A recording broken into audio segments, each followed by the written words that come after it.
About 10 to 12 years ago, I was a drug addict living in Cleveland, Ohio. I usually spent my days smoking, drinking, and I was usually up to no good. I would go with whoever had the drugs, basically.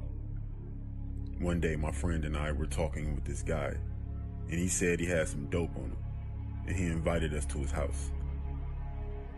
It wasn't the first time I've seen him invite women over to his house to smoke and do other drugs. He seemed nice, but I didn't feel comfortable going with him, but I was. Then I saw another friend across the street, so I went over there to her.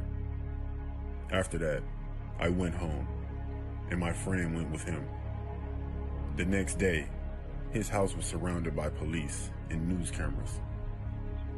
I didn't know why, but my friend ended up telling me that when they were in his house, this guy, Anthony, punched her in the back of her head and started to choke her. Then she woke up in a bed. She said next to the bed, she saw a woman's body with no head attached, but she decided not to scream because he was asleep right next to her. She ended up crawling and getting out of the house, literally running out of the house, barely clothed, and ended up calling the police. Eventually, they found 11 bodies of 11 different women in and around his house. Who would have known that man was a serial killer? His name was Anthony Sowell. I'm so glad that my other friend caught my attention right before I was going to his house.